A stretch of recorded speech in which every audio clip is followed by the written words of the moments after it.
ata oza enemi na mboloko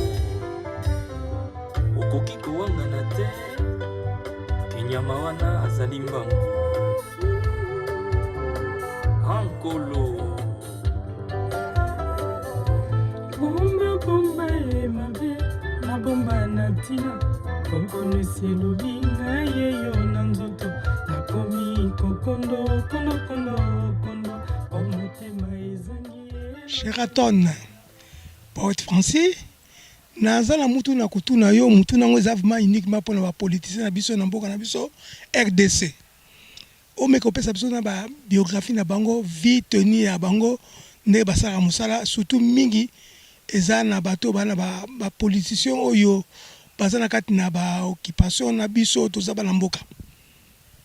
Merci pour na mutuna na yo na kansanasi na sala na yo ba émission o eza culturelle siko tozo sala émission moko ezali politique donc toza na ba analyste minene na mboka na biso oyo ba analyse ka makambo politique mais oyo ngana ina sala linkaka koloba te na ina bakisaka kana oyo tamusu bango bazangisaka pe donc esangana na oya bango po esala penza totalité ya connaissance à ce que biso ba congolais toyeba ba politicien ya mboka na biso toyeba ipai tuuti pe toyeba isika toza kokende donc nazo banda nanu na koloba boyeke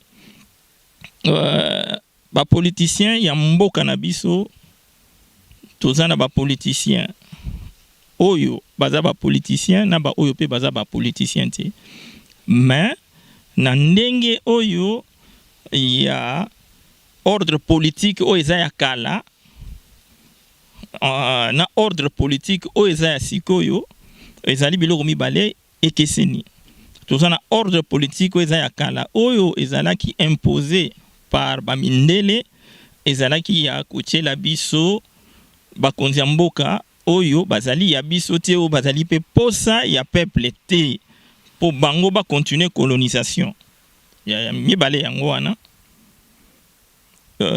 esali ki ordre politique mususu ezo ya ko créer pe et ko kota kala te en marche oyo ezali ordre politique oyo congolais ye moko abundi po ete atombola mboka na ye na buumbu wana oyo mundele alingaki ko continuer yango à travers bandeko na biso moko ba congolais pe bandeko na biso ba africain o baza pembeni na biso ba koyeba ndenge ko mélanger ka bango toujours ba présenter bino mutu moko boye oyo azana ba compte à rendre na bango oyo bango moko basali ba yebi ba défaillance na ye ba yebi ke soki akei bobiso tozongi na ye boye to maîtriser mais ordre politique mususu ezali oyo livre nazokoma sikoyo nazokoma livre ya ordre politique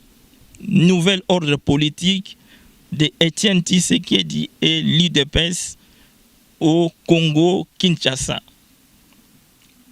Donc ordre politique wana ezali nini ezali ke ordre politique ya kala ezalaki ke pour la président il faut amto lukuta pour la président il faut un dictateur pour la président esengeli ozala ko obéir na mibeko na bango pe ko sala ba congolais kanai. Donc ordre politique wana ezali basé sur ba makambo nyonso tu ya mabe. Alors ba imposteur nde mutu bazalaki vraiment ba favori pona ko sala ba rôle wana to ko exercer ba makambo nyonso tu wana. Donc ordre politique ya mibale yango nde oyo Félix aye ko tchana kati ya misala mais ordre politique wana mutu asala yango ezali Etienne Tshisekedi wa Mulumba ngana bengaka prophète wa Mulumba. Donc il y a état de droit, il y a makambo nyonso tu eza na faveur ya peuple congolais. Donc ordre politique wana eza kosenga ki il faut penza mwana ya mboka waza 100% congolais azala wana po yene mtako uzana bolingo ya Congo à 100%. Donc tozobanda na ordre politique akala Mobutu akota na bokonzi Mobutu pe muta favoriza infiltration nyonso to po ye moko azalaki vraiment ici na banzela ya malamu te, donc azwa bokonzi na ye na coup d'état eza na nzela moko légitime te. Atambolaki na groupe ya bato bazobengaki bazali bato baedaki ye na kozwa pouvoir, malukaki adistanse bango nyonso tout ayeba ndenge nini ya kocha dictature liboso po amema bokonzi wana na ndenge na ye ndenge oye azali kokanisa. Akoma mpe bokonzi aza na plan d'action moko te, mabe nyonso tu ya mboka na biso yango wana. Alors to avancer toyomona ki azalaki rappeler déjà na manifeste ya Ntsele oyo Etienne Tshisekedi azalaki parmi bato bakomaka yango mpona korapele ke monsieur stop toyokanaka boye te, en tout cas il faut au moins ezala un ou deux partis politiques, donc multipartisme ezalaki déjà ya kokomama na manifeste ya Ntsele, mais ye lokola azalaki mutu moko aza respect ba texte te, azalaki un dictateur, azalaki na idéal na ye wana ya komema makambo na ndenge na ye au profit na ye. Donc yango no moni ki incompréhension déjà kota ki wana to avancer na ndenge oyo aya kozala moko surpris avec les 13 parlementaires. Bon, les 13 parlementaires bozoyo kawana ezali kaka ndenge 12 apôtres, ezalaki en réalité bazalaki 13 apôtres. Christ ye moko pe azalaki apôtre, ndenge moko pe na IDPS bazalaki 13. Alors différence ezali wana kaka ezali ki avec Christ babandi na méthode moko inductive, donc babandi na particulier pona bakoma na général, et puis na IDPS bakeye na méthode moko déductive bauti du général po bazonga na particulier. Christ en tant que chef incontestable aponaki les 12 apôtres, mais parmi les 12 apôtres wana ezalaki na moko Christ azolobaki azali na démon katina ye. Donc Christ le savait.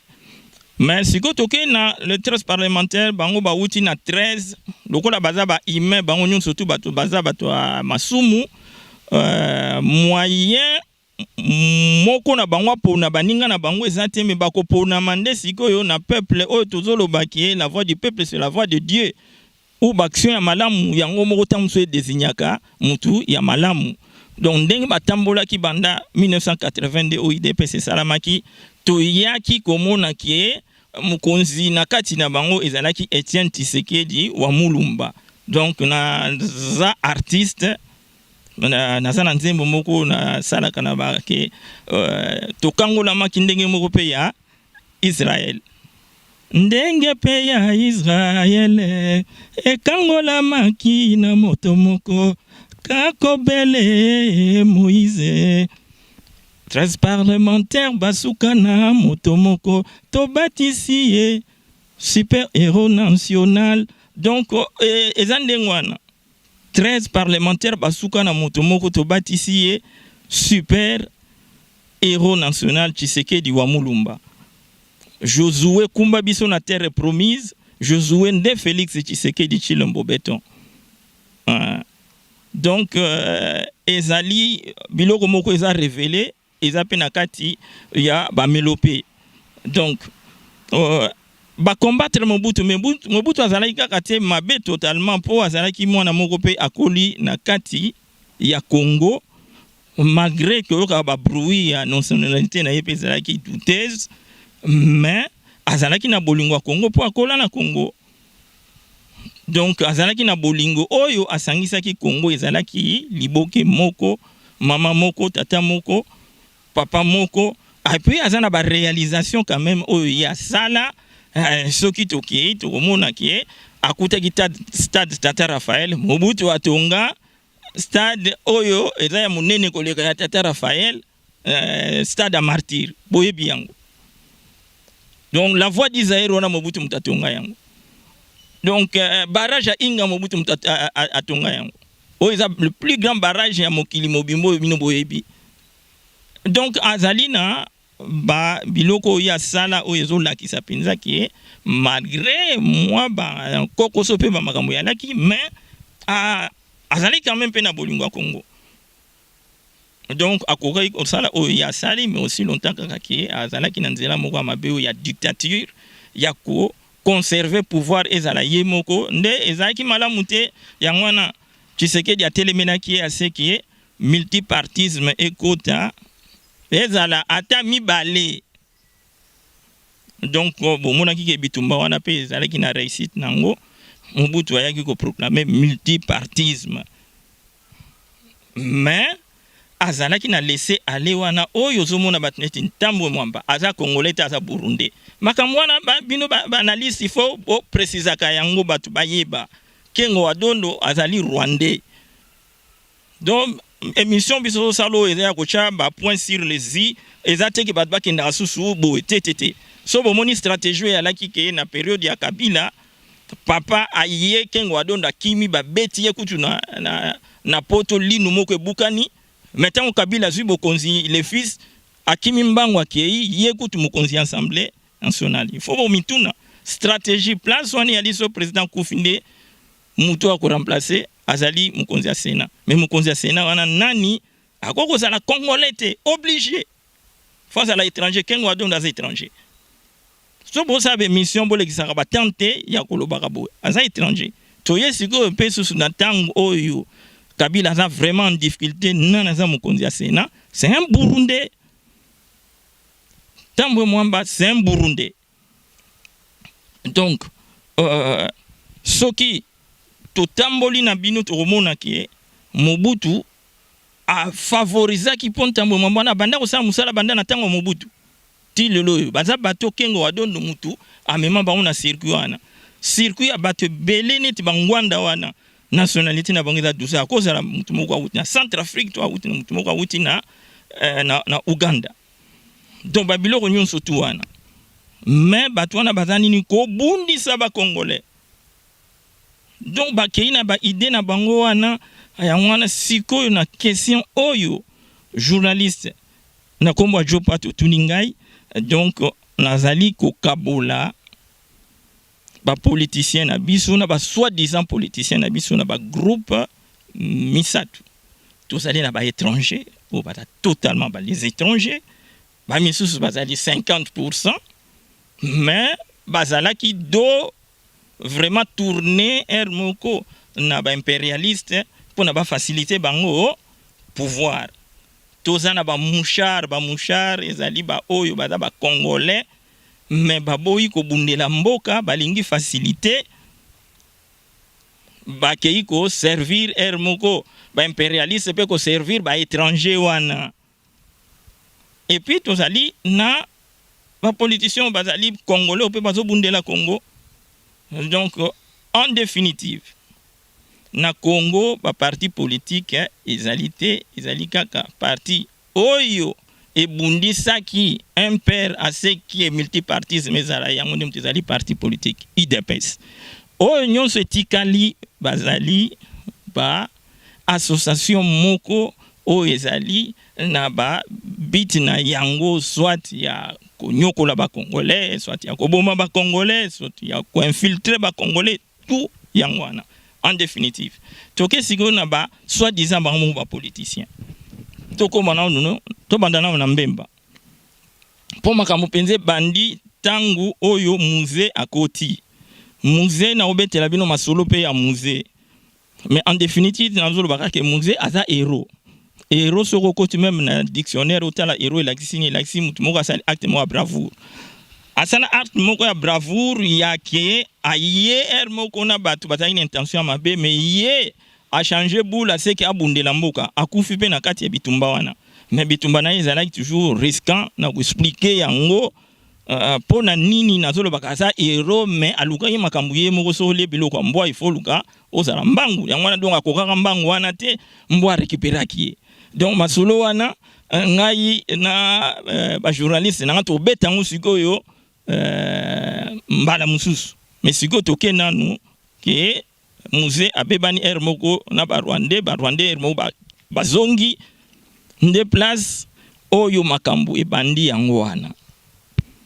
Makambo ebandi ndenge nini? Makambo ebandi c'est que tangu bango ba connaître échec wana pe muto oyo aza ko prétendre que mo aza grande puissance so azui défaite moko boya ko ndima yango te. Po complot ya AFDEL ezalaki complot moko ezaki international. Bango ne mutu ba pilotaki moko ba complot wana. Mina niveau Afrika o ezalaki na Museveni na Kagame ndi mutu bazali likolo ya bulwana. Tangu oyo bazali koya na rébellion oyebi ke bayebisaka muzelo moko ke soto komi na Kisangani proclamer yango officiellement que mwana oyo azali mwana na yo badaki na boule na bango déjà na mutu ke soki baye bakosala eloko moko makasi tant muza bengani bango esali ke communauté internationale ezani tezu échec moko boye basi repliaki basalaki recrutement place makambo ezo banda wana boko yeba siko ba politicien ba tout tolo ba tolo baka oyo baza banani pe musala na bango nini na recrutement wana ba yaki recruter bato impair oyo muze a chaki pembeni o muze akoma ko landela po kanga po eza système ya mabebe bisimboka ndembemba akindaki ko se faire recruter et pas ya Museveni ke bango bazali na cadre ya impair bakocha AFDEL maboko nazo bandela lisusu AFDEL ezali na mutu Bill Clinton na mwasi na ye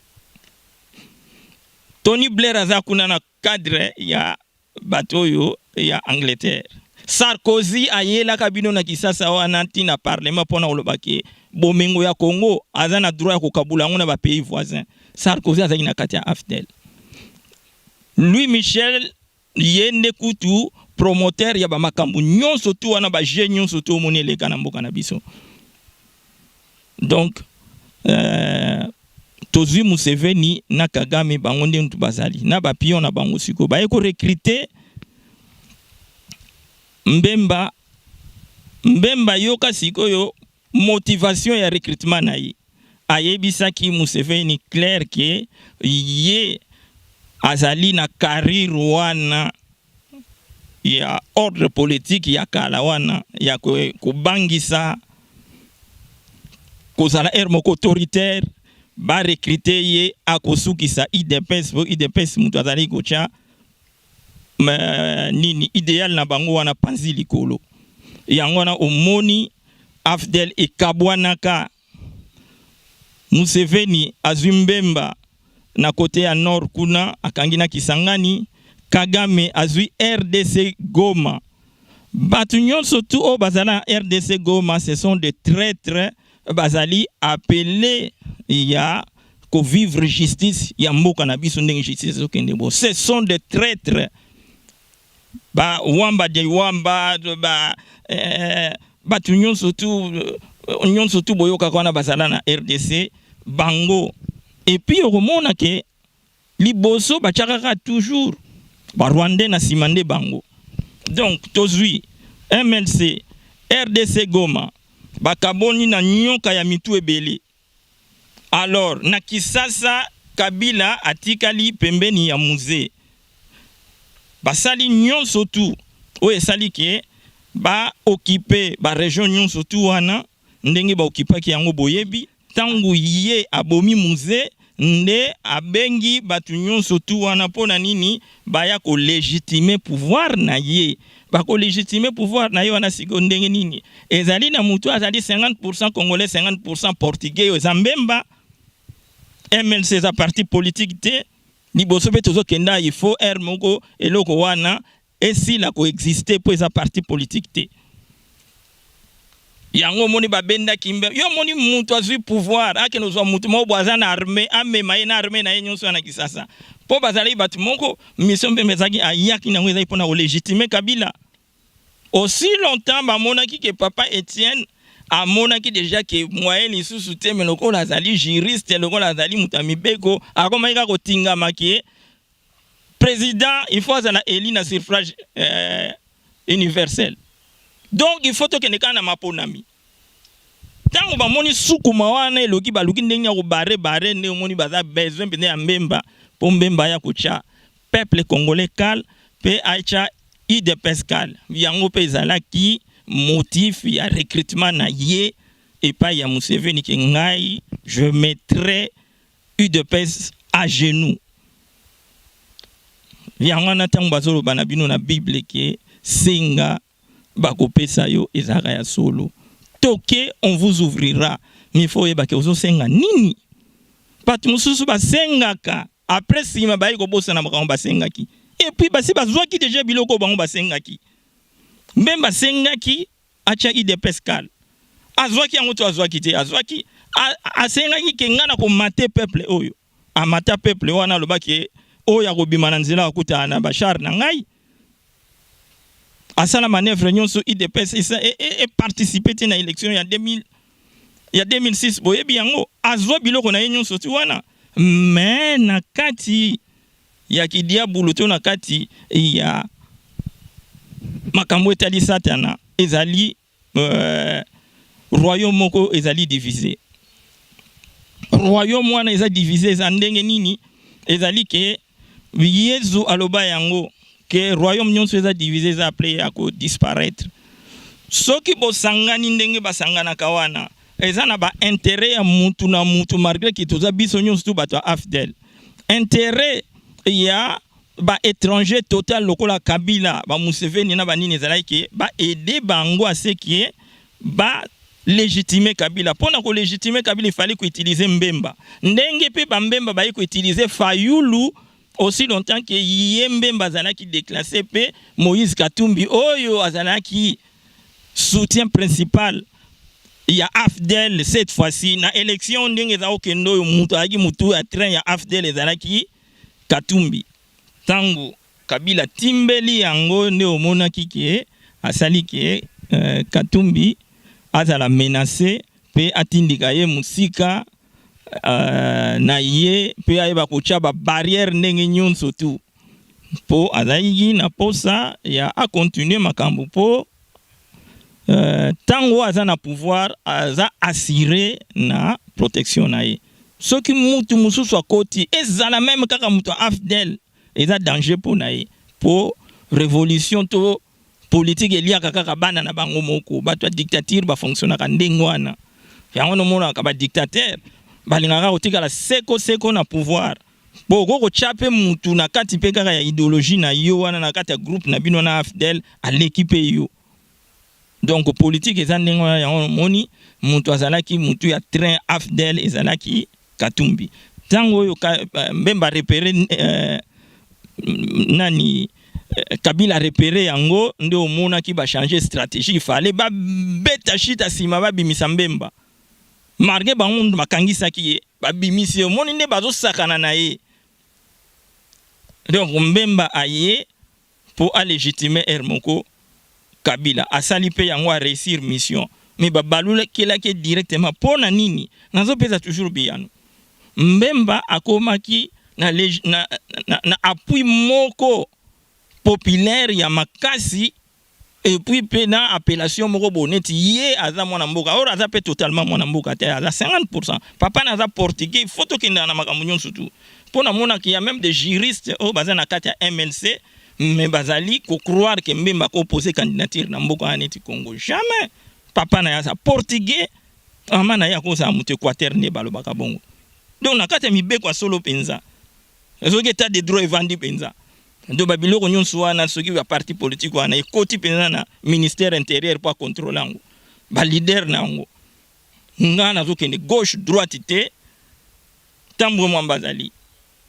Burundi ndenge za wana Katumbi azali Zambien. Mbemba aza portugais.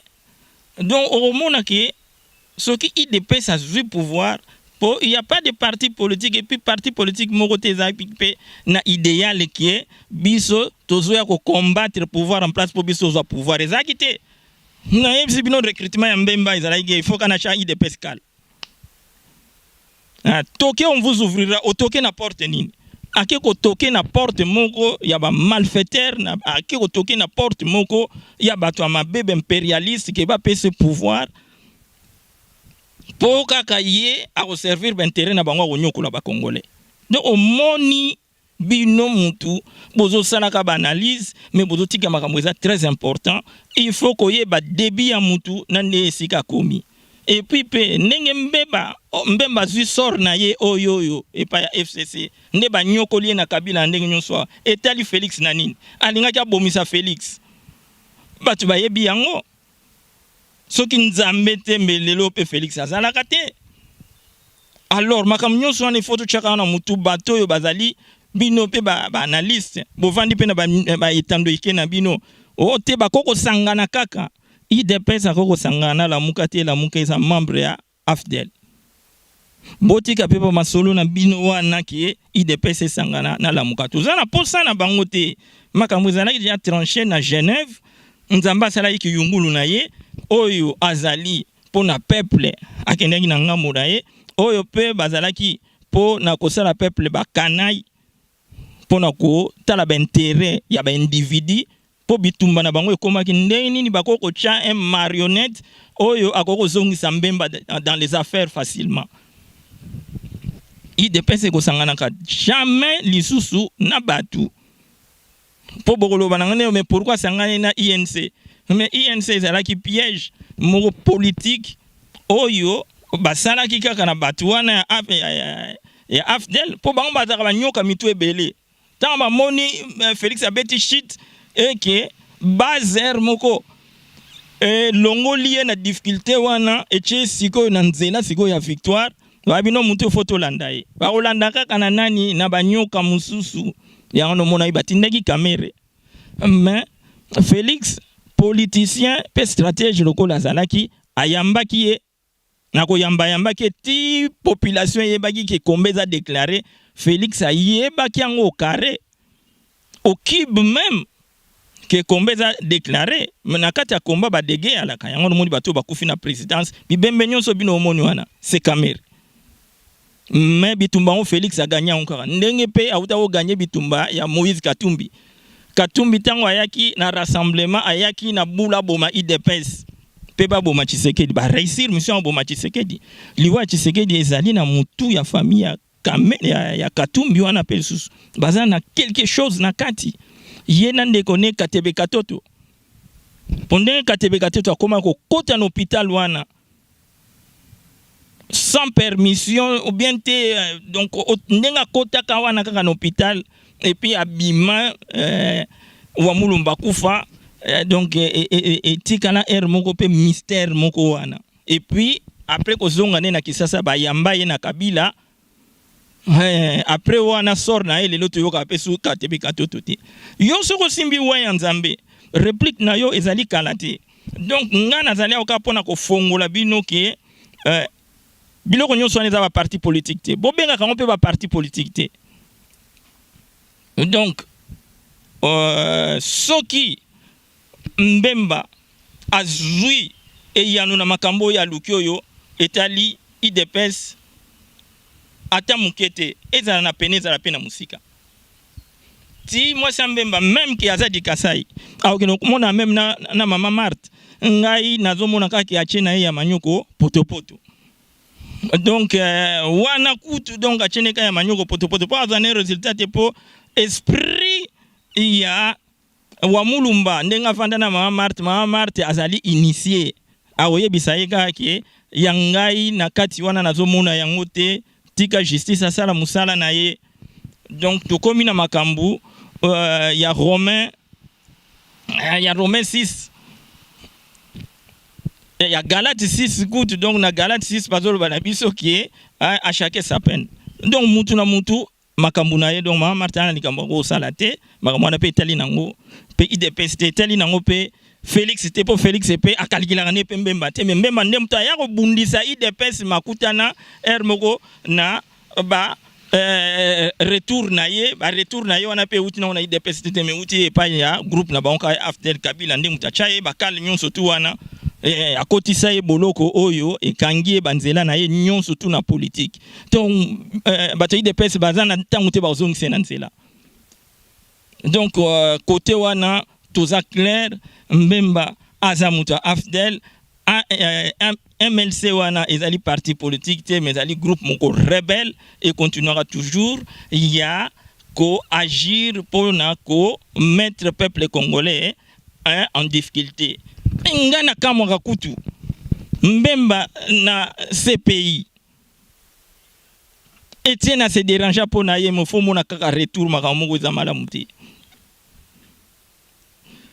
Makambo etali rassemblement MLC lobaki ngai naza nanga kuti na kati ya makambo wana te yazotela makambo wana musika mais na kamwa ke ekobi makambo ba arrangement particulier MLC akima mbango akenda ko signer ba arrangement particulier. Donc nyonso tona popo mona ke MLC aza kotambula na ye kaka na FCC wana ensemble pour na ko nuire peuple congolais. Motuna bango bakendaka ko signer ba arrangement particulier wana pona nini pona makambo etali rassemblement etalaka kutu bango te bazo lobelango kutu na musika mais ko ba arrangement particulier bakimiseki bata olanda kaka mbongo bazaki toujours corrompu pour na kocha IDPS bakal pe kocha peuple congolais bakal.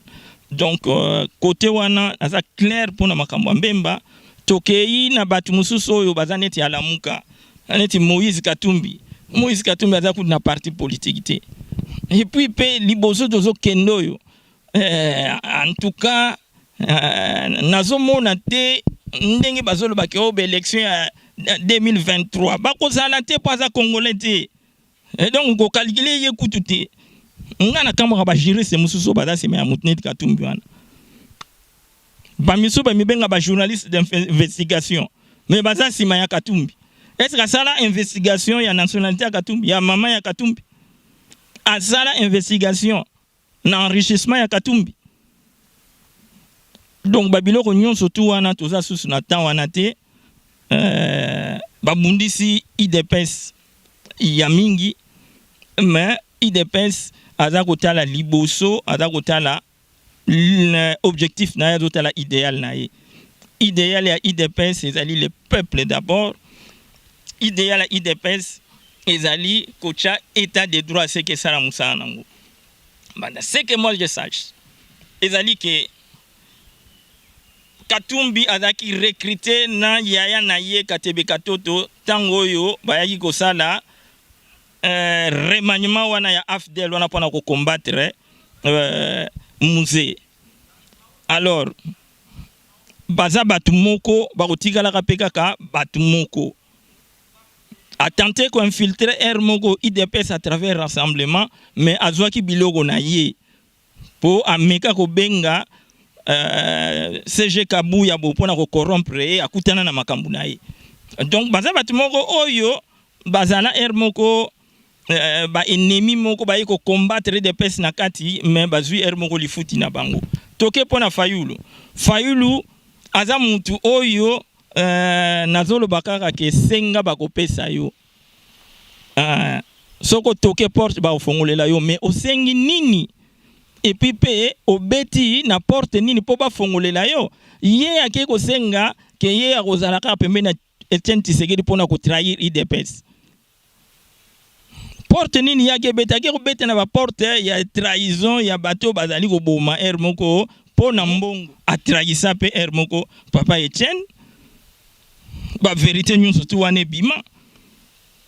Et puis un traître asuka toujours na koza offre moko boy ko certifié kazali traître tangu Mbemba na Katumbi ba komi Hermoko déclassé par mutu na bango moko Kabila pona bentere na ye eloko nini batu wana mibale basali il faut to pona pantin marionnette moko boy oyo biso to ko lekisa liboso azo pouvoir dans 2 ans azo ngisabiso dans les affaires.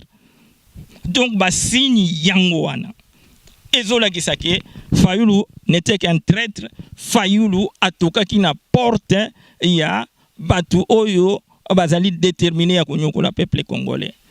Alors ngai nazali ko encourager ba analyste lokola ba Kadiombo déjà utako sala émission wana mikolo eleki yango ngai na bundes nazali koya kocha le point sur les i na makambo nyonso tu wana oyo bozolekisa air na bino ya kobengaka Fayulu sangana na ndeko na yo otelemi pe yo journaliste ozobenga ye sangana na ndeko na yo tozosuna ntango wana ya ba ignorance ndenge wana te tozosuna ntango wana te ya amateurisme wana politique ya ke mutu aza clairement ennemi amonani na ba acte pe na makambo nyonso tu yo journaliste ofandi ke asangana kaka na ndeko na ye aza ndeko na ye te et puis pe tant oyo ekomi eza soutien ba dialogue wana te donc pona Fayulu eza clair Fayulu azali na problème susu ya nationalité ngam nazoloba yango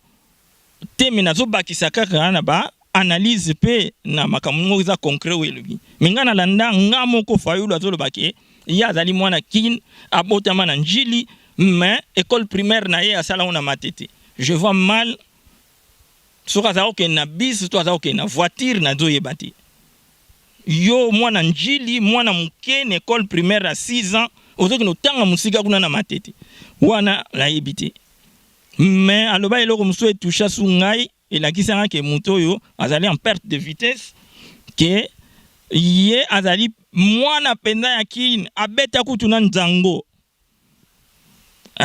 abeta nzango nga nazo rappeler bino ke ngai pe nazali mwana kin bana mibali babeta na bango jamais nzango na Kisasa soko moni mutu azali kotepa tepa ndenga loba nde bangala baloba kazo tepa tepa ndenga na maloba c'est que azali ko se reprocher de quelque chose bana mibali babeta nzango te nzango eza masana bana basi mais na landa une émission ne mo balabi ke yaza mwana kina beta kutu na banzango donc ozomona ke c'est ekokika kozana un étranger oyo akoza na confusion ya baje ya bana mike na Kisasa donc tolongwe na ye Muzitu aza congolais mais Muzitu a un problème et Muzitu en lui il y avait la vérité et il a la vérité en lui puisque Muzitu a déclaré qu'il n'y a pas un homme correct comme Félix Tshisekedi. Nazo ibsabino ka maloba muto lobaka liboso. Nazo rappeler bino na mbemba tango akena ko se faire recruter. Aloba ki kazana besoin batombola ye na place Etienne Tshisekedi. Maloba liboso okomona ke muta tepi oso zuma kambo yo senga ki mozo continuer sus lelo a continuer en 20 po basi asa zwe loko ya luka aluka batombola na place Etienne batombola ka ye Etienne Tshisekedi atikela ka ye 2006 kende aloba ko akomate peuple congolais amata peuple congolais boma bango tango aloba ke soki bo bimi bokuta nanga na Bachar c'est de même na Muzitu malobana loba ki wana yango nezanganga Félix c'est un homme intègre problème à Muzitu eza nini eza même problème na bambemba na bakatumbi bazoke ne ko batama pona ko se protéger na ba bien na bango déjà oyo ba acquérir na ndenge ya mabe ke elsika nini to koza na protection ya biloko na biso to yibaki or Muzitu na 300 ndako azana ngoto 400 ndako. Qu'est-ce qu'il lui peut faire? Vina yena bandaku. Il faut à réfléchir. Azala sima fachi à se repentir. Soka se repentir. Azongisi omoni makamneti nani auto sala. Oyo soki tango fort. À se convertir, à se repentir. Azongisi bambongo mususu oya iba et puis afongoli babulu ya bamakambu ye wana komi kobina donc Félix aza mutema te ya kosala batu mabe aza besoin batu babongwana donc makambo ya politique eza makambo eza spirituel spiritualité eza na kati donc so bozo comprendre te puisque dans la vie ezala nyonso to tozaka na banzela mibale nzela ya mabe pe nzela malamu nzela ya malamu eza ya Nzambe nzela ya mabe ezali ya Satan donc Muzitu beta shita sima solola na fachi zongisa biloko et puis esala kie bakolimbisa yo okozongela vie na yo normal osalalaki bato ya mabe mosala donc yo mpoza koandose ere moko responsabilité na kati ya bamefe na bango. Alors osinya ordonnance moko boye oyo ezoboma mboka ozwi mpe bambongo sombi bandako mais vie na yo fitir ndenge eyali na bandako ekokani te. Ngai soki nazalaki na place na yo mosusu nalingaki na se repentir ya kolakisa bandako nyonso tu nazwa mpe nalobi ke eza makambo oyo ezalaki na kati ya régime wana ifale ko fonctionner ndenge wana me biloko ya république yango yo. Donc facia kolimbisa yo, république kolimbisa yo, justice kolimbisa yo. Bon pona Fayulu Fayulu azali mutu oyo ngai penza ndenge nakomaka convaincu na Fayulu. Donc en tout cas maza mutu mwa vraiment dangereux ce monsieur. Pour moder la tamboula pembeni ya Etienne Tshisekedi comme si c'était un homme intègre. Ozui mayele pembeni ya le prophète Mulumba. Ngana benga le prophète Mulumba. Donc pour makamunyo soto ya loba donc ezoko kisama donc eza mystère pour naï. Et donc ngai ndenge nazokende liboso wana sina sadi déjà soki 15 nzembo pona prophète wa Mulumba. Donc aza mutu moko donc nayebi te nde nakoloba mais Fayulu azalaki pembeni azwi bamayele meta na place akeka bamayele wana sikoyo epai ya benemi ya république. Donc makambo eza totalement contraire ya idéologie ya Etienne Tshisekedi. Désolé ça que c'était un traître.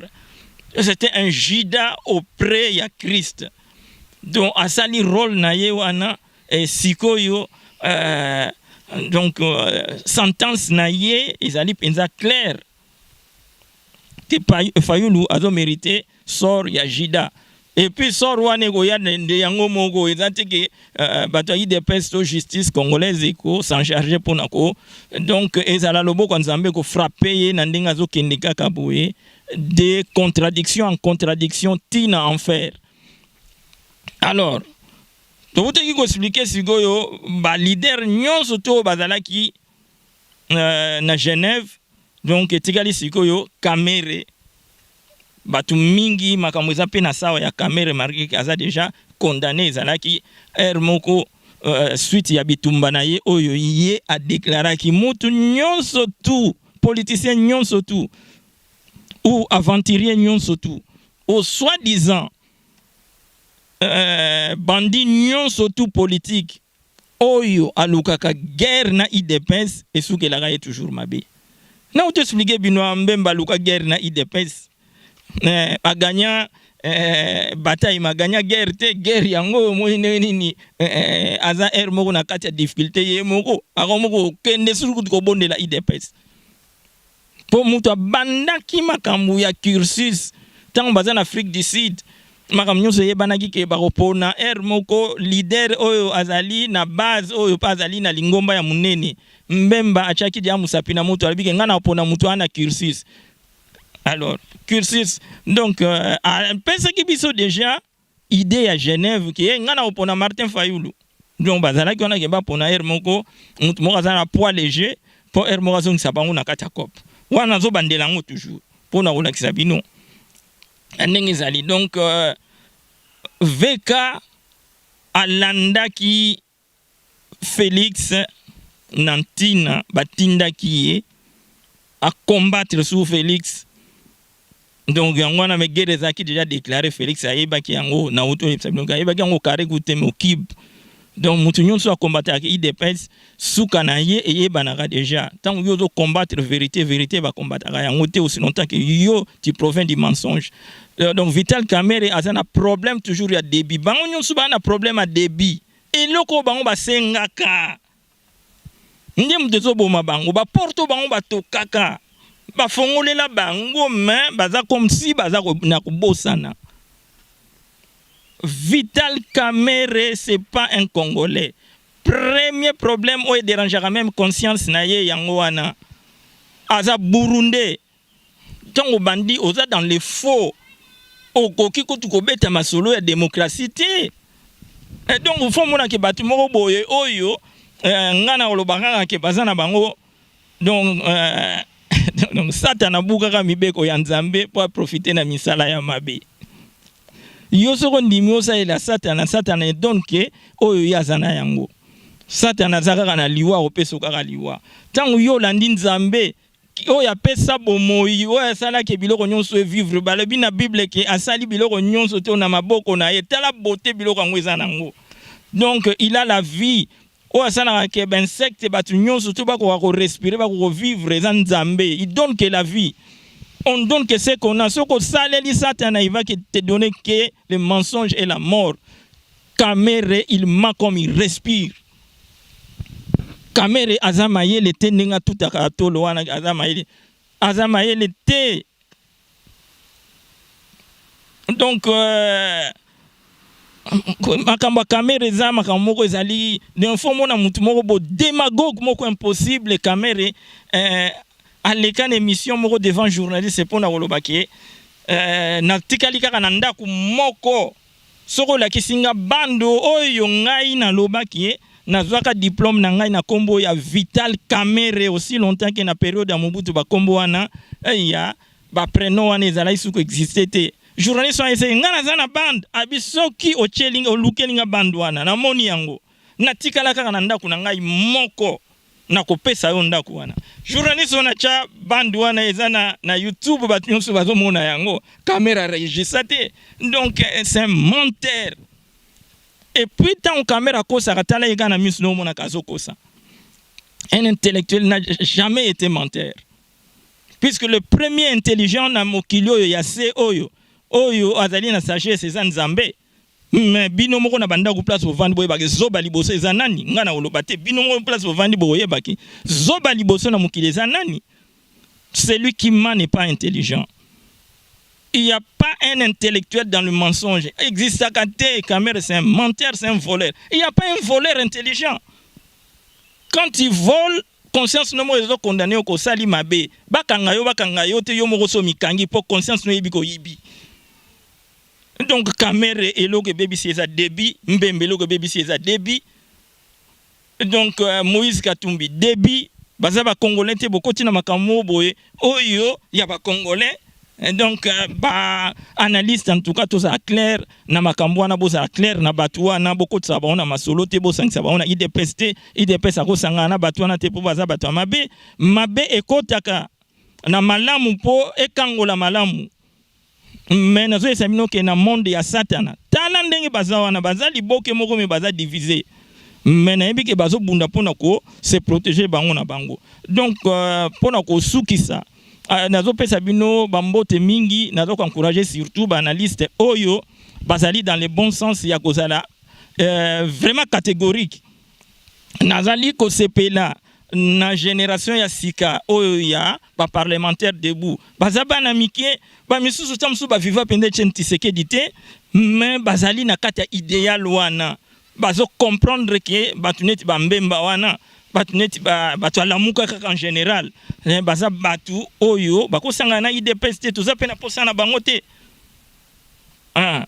po combat ezalaki déclaré wana ya kolongola Kabila tout moni mutu mota alongoli Kabila batikela Mbemba bitumba na Kabila bino mo boye bi résultat nini Mbemba zo bakaoti lelo na ba disqualification nyonso to eza na PNP te pena musika te etali IDPS.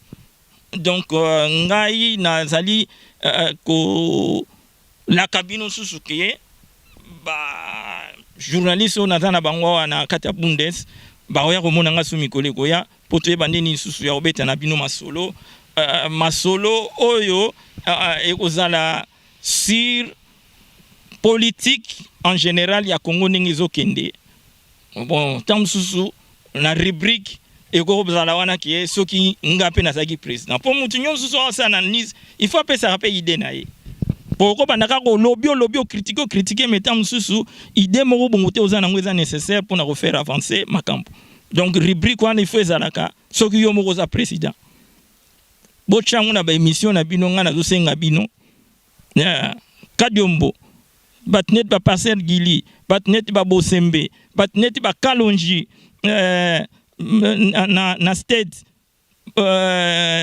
maître Dona. Donc, parlementaire de Bougnon Soupona Gotanga Bakombonyon Soute pour ministre Tikali Mouké. Bon, ce qui binomo ko bozala qui na place à Fachi, beaucoup ça la nini rubrique on est très important. Alors, Nzambe abate la biso, et puis botiraka ko retenir le kona qui est bozala penza catégorique devant le mal. Le mal c'est Afdel. Afdel ezali ba batu nyonso tu wana na tangeli bino na bazana kati Afdel mais baza nyoka moko esanga mitu ebele e ba nyoka wana nyoka oyo Nzambe azotinda ezali IDPS nyoka ya Nzambe oyo Moïse abimisaki amelaki banyoka nyonso to na banyoka nyonso na bazomelama.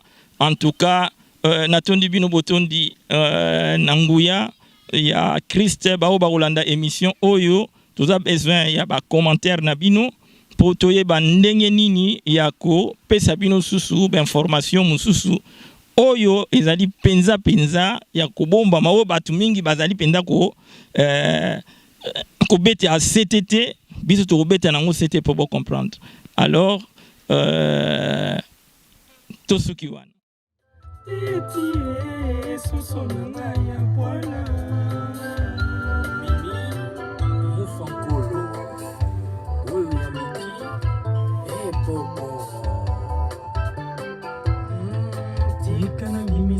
nazali déjà atteint na bakono ya souci aya na papi akei na bakono ya souci aya na mimi akei na bakono ya souci aya bibisha azali te